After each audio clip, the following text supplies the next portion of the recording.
Perkenalkan, nama saya Muhammad Ikram Aleswadi dengan NPM 21730501616002. Di sini saya akan mengerjakan atau mengumpulkan tugas yang sesuai arahan dari dosen saya, yaitu dosen Ibu Cudin Sapina Esikom SHMH. Sebelum kita memulai ini, kita panjatkan puji serta syukur atas kehadirat Allah Subhanahu wa taala yang telah memberi kita banyak nikmat sehingga Ibu Cud sendiri atau para hadirin yang mengklik video ini semoga diberi kesehatan. Sebelum kita masuk ke materi saya itu sebenarnya mengambil judul Politik Luar Negeri Indonesia sebagai Identitas Nasional. Nah, identitas nasional sendiri. Nah, sebelum kita masuk ke identitas nasional itu sendiri, sebenarnya Indonesia itu adalah negara yang beragam dan bermacam-macam, baik itu agama, terus budaya, bahasa, dan lain-lain. Nah, karena keberagaman itu, Indonesia kuat dan dilihat oleh negara lain tuh menjadi suatu excellent atau kemewahan itu sendiri. Nah, di dalam identitas nasional itu kalau kita bedah katanya itu terbagi dalam dua macam. Identitas nasional. Apa sih yang dimaksud dengan identitas? Nah, identitas itu adalah suatu apa yang kamu miliki secara bersama-sama dengan beberapa dan apa yang kamu miliki gitu loh. Nah, kalau kita bandingkan dengan orang lain, dengan kita gitu dengan orang lain, nah identitas itu adalah suatu yang pembeda dengan diri kita dan diri orang lain gitu loh. Kalau misalnya dalam contoh bentuk identitas itu apa sih? Nah, kalau di dalam diri manusia atau sebagai bentuk identitas dirinya itu apa sih? Kalau sekarang tuh KTP, terus ijazah. Mungkin kalau sekarang kayak surat vaksin atau kartu vaksin itu juga termasuk identitas. Nah, kalau negara tuh yang menjadi identitasnya tuh apa sih? Kayak ideologi, terus data apa tuh namanya, kayak unsur-unsur di dalam negara itu sendiri. Nah, itu adalah identitas. Nah, kalau identitas kita itu apa sih namanya? Satu, bahasa kita itu identitas. Terus ideologi kita kayak Pancasila sebagai landasan negara itu identitas. Nah, itu yang bikin membeda antara negara kita dan negara yang lain. Terus kita identitas itu sendiri kalau dimaknain tuh sebenarnya dibagi juga tuh dalam dua kelompok. Ada identitas fisik dan non fisik.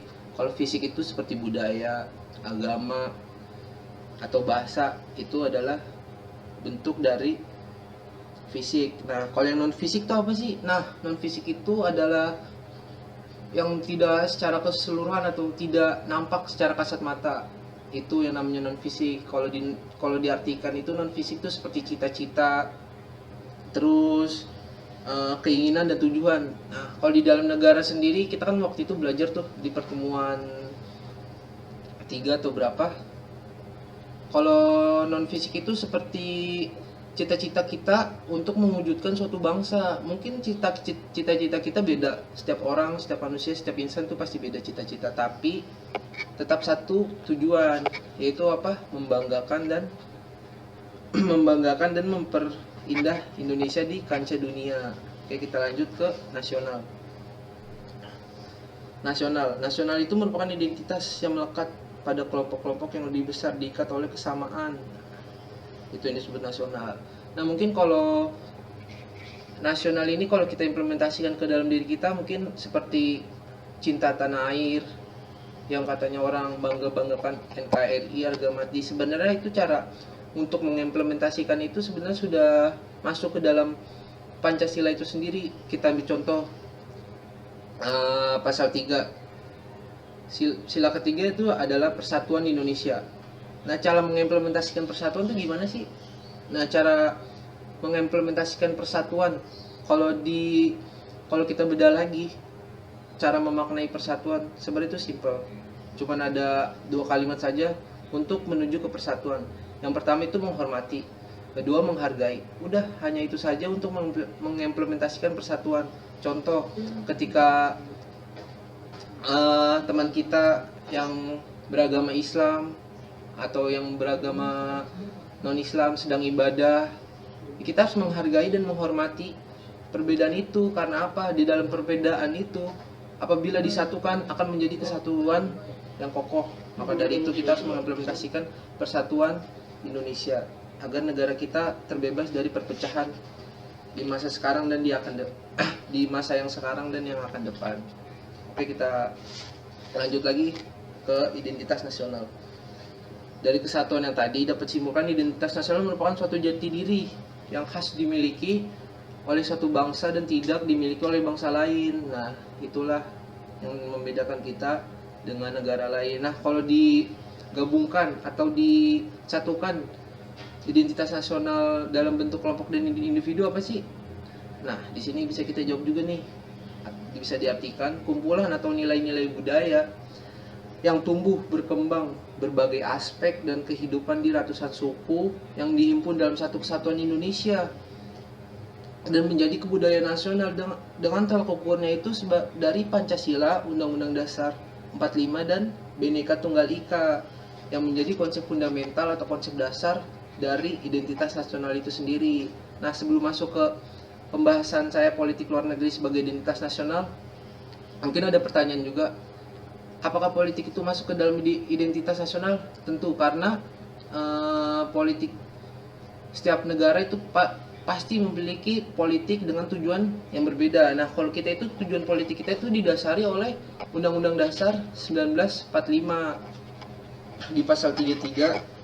Nah, itu diterapkan tuh bahwasannya politik Indonesia itu didasari oleh Undang-Undang Dasar 45. Oleh karena itu, politik itu masuk ke dalam identitas nasional. Oke, kita lanjut. Nah, ini ada beberapa pertanyaan. Yang pertama itu, apa itu politik? Dan yang kedua itu apa itu politik bebas aktif? Dan yang ketiga, siapa sih tokoh yang mempelopori politik luar negeri Indonesia? Nah, ini yang terakhir itu contoh implementasi yang dilakukan Indonesia dalam politik bebas aktif. Oke, kita lanjut. Nah, ini mungkin jadi pertanyaan juga nih. Apa sih yang dimaksud dengan politik? Nah, ini mungkin jadi pertanyaan yang begitu banyak di kalangan muda yang tidak sadar apa itu sih yang dimaksud dengan politik. Nah, politik itu merupakan suatu wujud untuk menjadikan politik itu adalah seni dan ilmu untuk meraih kekuasaan secara konstitusional maupun non konstitusional.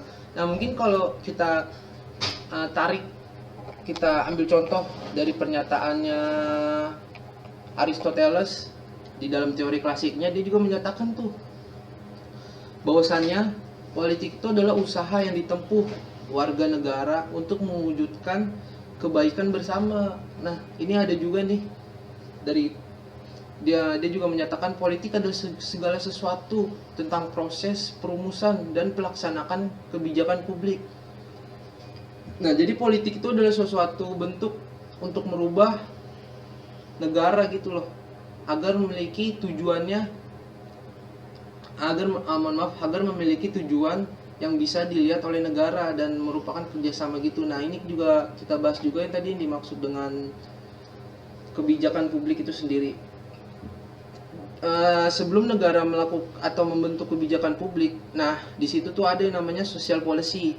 Social policy itu adalah kebutuhan yang ada di masyarakat itu sendiri. Nah, sebelum membuat kebijakan publik, social policy itu harus sebelum public policy itu dibuat, nah itu harus ada namanya social policy, baru dibuat tuh public policy. Oleh karena itu contohnya kayak undang-undang cipta kerja, nah itu sebenarnya tuh harus didasari social policy itu sendiri. Nah, pemerintah mengajak elemen-elemen masyarakat untuk membuat kebijakan publik itu sendiri. Agar apa? Agar saling namanya itu ajak atau saling berhubungan gitu, agar tidak menjadi pertentangan di masa yang akan depan. Kan kalau bisa kita lihat sekarang politik kita begitu tidak mengenal apa sih itu namanya social policy. Dia hanya membutuhkan atau menerapkan kebutuhannya pribadi. Oleh karena itu kita sebagai generasi yang mohon maaf, generasi yang akan datang, kita tuh sepakat terhadap politik kita, karena politik itu dapat mengubah dunia gitu, bahkan negara kita sendiri. Nah, oke, kita lanjut. Nah, di sini ada yang namanya politik bebas aktif. Seperti yang tadi saya jelaskan, politik itu adalah suatu unsur untuk ilmu yang meraih kekuasaan gitu loh. Nah, negara kita Indonesia itu mengambil suatu jalan politik yang bernama politik bebas aktif. Nah, ini kalau kita artikan bebas, apa yang sih dimaksud bebas dalam konteks politik bebas aktif? Nah, bebas itu sendiri diartikan bahwasannya Indonesia bebas menentukan dan berhubungan dengan negara manapun dan tidak dapat dan tidak terdapat pembatas hubungan dengan negara, baik itu dari Eropa atau timur saja. Indonesia tuh bisa masuk ke dalam negara dan bekerja sama dengan negara mana saja dan tidak ada terikatan secara konstitusional, tapi ada ikatan secara hitam putih saja, segitu sih. Terus kita lanjut aktif. Nah, aktif di sini tuh dasarnya dapat diartikan sebagai keikutsertaan bangsa Indonesia dalam menciptakan perdamaian dunia. Nah, itu. Terus perwujudannya apa sih? Nah, ini bentuk perwujudannya itu dapat dilihat dari usaha bangsa Indonesia dalam membantu negara-negara yang terbebas dari penjajahan dan tidak dapat menjajah bangsa lain. Nah, itu juga sesuai ada di pembukaan Undang-Undang Dasar 45, bahwasannya Indonesia tuh selalu menjunjung tinggi kemerdekaan bagi seluruh negara-negara yang belum merdeka. Oleh karena itu, politik bebas aktif itu adalah suatu politik yang ditempuh oleh Indonesia sebagai politik bebas aktifnya. Kita lanjut. Di sini tuh ada prinsip yang dijalankan Indonesia. Apa sih prinsip politik bebas aktif Indonesia? Nah, yang pertama itu ada namanya bangsa Indonesia menjalankan politik damai. Nah, yang dimaksud dengan bangsa Indonesia menjalankan politik damai apa sih? Nah, di sini kita bisa jelaskan bahwa Indonesia secara bersama-sama dengan masyarakatnya, dengan bangsanya menegakkan perdamaian dunia. Karena kenapa sih masyarakat Indonesia menjunjung tinggi perdamaian? Nah, itu salah satu bentuk implementasi di dalam bernegara. Indonesia itu harus berlandasan dengan Pancasila dan Undang-Undang Dasar 1945 sebagai wujud kecintaannya terhadap tanah air. Nah, kita lanjut poin keduanya itu, negara Indonesia bersahabat dengan negara lain dan tidak dapat mencampuri urusan dalam negeri orang lain.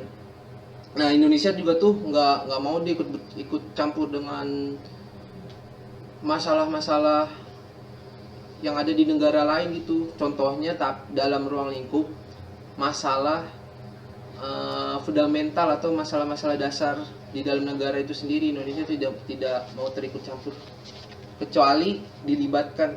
Kalau tidak dilibatkan, Indonesia tidak akan ikut campur. Yang poin ketiga, negara Indonesia menjunjung tinggi makna-makna hukum nasional. Nah, Indonesia tuh merupakan negara yang katanya itu melakukan yang menjalankan hukum nasional itu sendiri, seperti undang-undang. Mungkin tapi pejabatnya saja yang tidak menjalankan unsur-unsur hukum nasional. Nah, yang terakhir itu Indonesia membantu pelaksanaan keadilan sosial internasional dengan berpedoman kepada piagam PBB, Perserikatan Bangsa-Bangsa. Kita lanjut. Nah, siapa sih yang tidak kenal beliau? Yaitu Muhammad Hatta. Muhammad Hatta adalah suatu tokoh atau proklamator Indonesia yang menjadi wakil presiden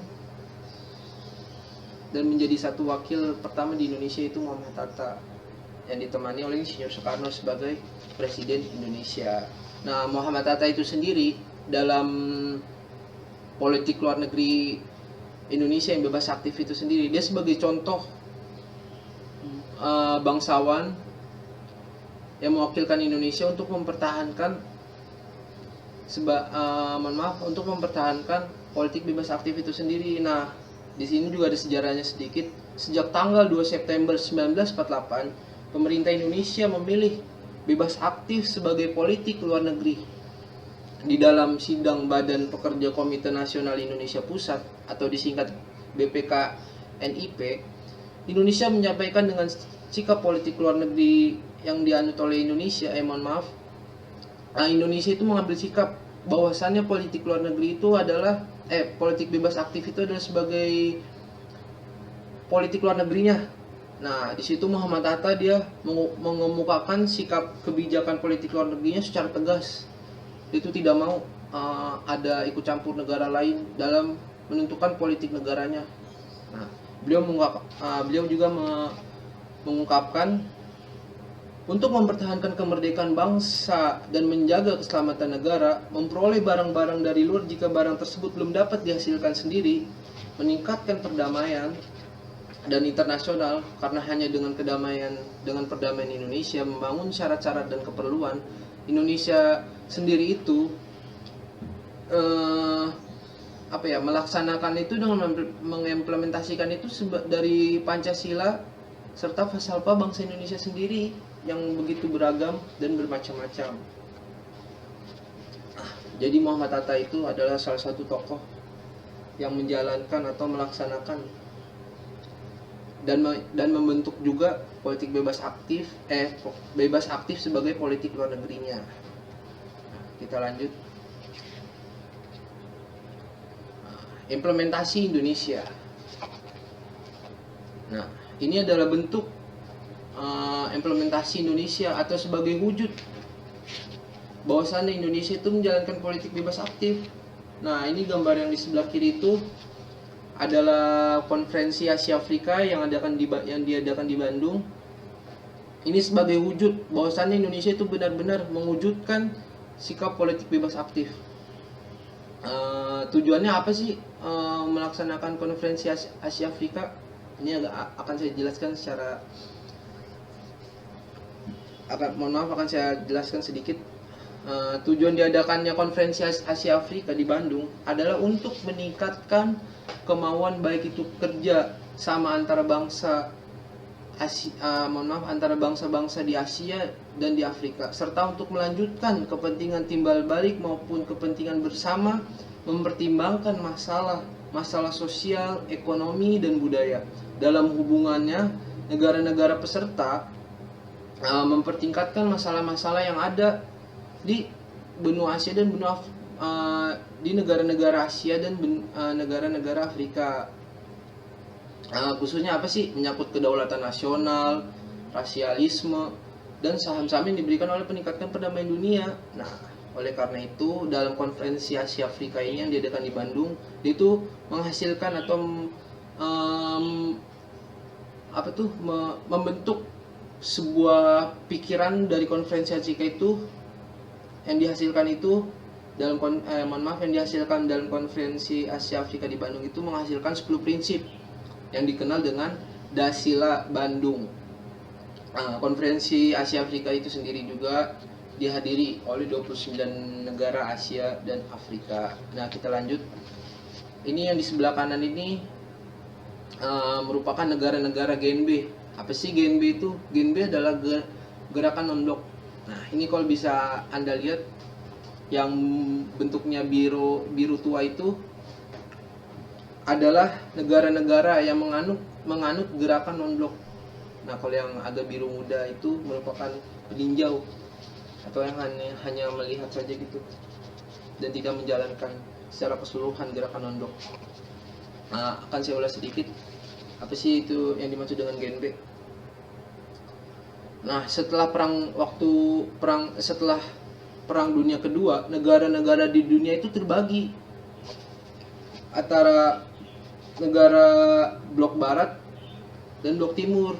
Nah, blok barat itu sendiri dipimpin oleh Amerika Serikat dan blok timur dipimpin oleh Uni Soviet yang sekarang Uni Soviet itu yang negara yang sekarang sudah terpecah menjadi beberapa negara. Nah, konferensi ini maksud apa tuh tujuan Indonesia memegang teguh gerakan non-blok ini sebagai wujud atau untuk meringankan ketegangan yang ada di dunia dan mewujudkan kepada masyarakat luas bahwasannya masih ada pihak yang berada di luar masih ada negara-negara yang di luar non-blok ini yang tidak memegang teguh GNB ini, masih ada gitu yang bersih tegang antara negara satu dan negara yang lainnya. Nah, selain GNB, Indonesia juga banyak itu melaksanakan politik luar negerinya itu politik bebas aktif. Sebagai implementasinya itu satu,